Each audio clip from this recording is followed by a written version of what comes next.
everybody. So this is my presentation for IDT 3600 for my PBL Experience. So this is the video that I chose with the little screenshot, and then below is my link to the video. So this is slide number 2. So based off of the experience that I saw in this video, the students were older. The video didn't specify a specific grade level. They did look like they were maybe in like late middle school, early high school.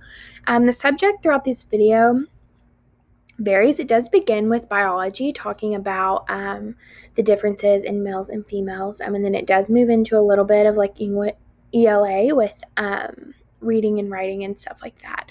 So the students are constantly focusing on their public speaking skills and how genders are different. So some of the guiding questions include: how can you communicate better? Does gender correlate with culture? That came up a couple of times. Are you taught gender or born with it? And does gender affect your communication? I did not see any standards that were addressed in this video. So the summary of the lesson. In this lesson, the students were encouraged to participate in communication skills. That was kind of the big hitter for this. Giving oral presentations, speaking in front of the class, understanding the lesson well enough to speak it in front of your class members. That was spoken of quite a few times. And the lessons were all over gender roles, how genders were different, and things like that. So within these presentations, the content was based off of femininity and masculinity. I can never say that word. But pretty much just gender and how they are different from each other. The students were encouraged to express the knowledge they've learned in front of the class. This was to prove mastery and get more confident. It's different if you think you know it or if you tell it to your teacher versus being very confident in the material, confident enough to share it in front of your peers. So what do you see?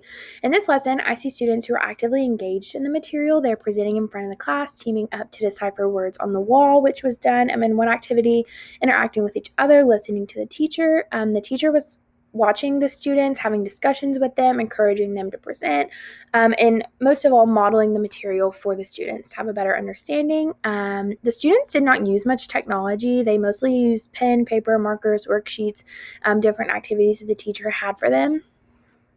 The teachers, however, I did see a couple of them using technology to jot down ideas and evaluate the students that were in the classroom to kind of keep more of a spreadsheet or something like that.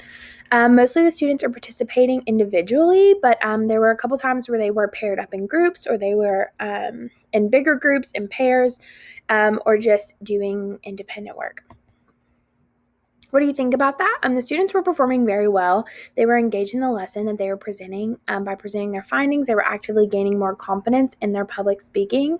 They do follow the guiding questions. This lesson differs from a traditional lesson because the teacher allows the students to understand the material. Then they have to face their fear of presenting it in front of the whole class.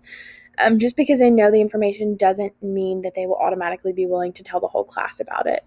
So the students were faced with that problem of gender. They were to get through it, and then they were to present it with confidence in front of their class. I liked how engaged all the students were, but the class was a little bit unorganized for me. What does it make you wonder? A guiding question I use is that I could use in the future was: how does it relate to the lesson? This question can be used while reading to help the students relate that the text they read to the lesson that had been previously taught. So say you teach a lesson, your guiding question could be: how does this text that we're about to read relate to the lesson that we already saw?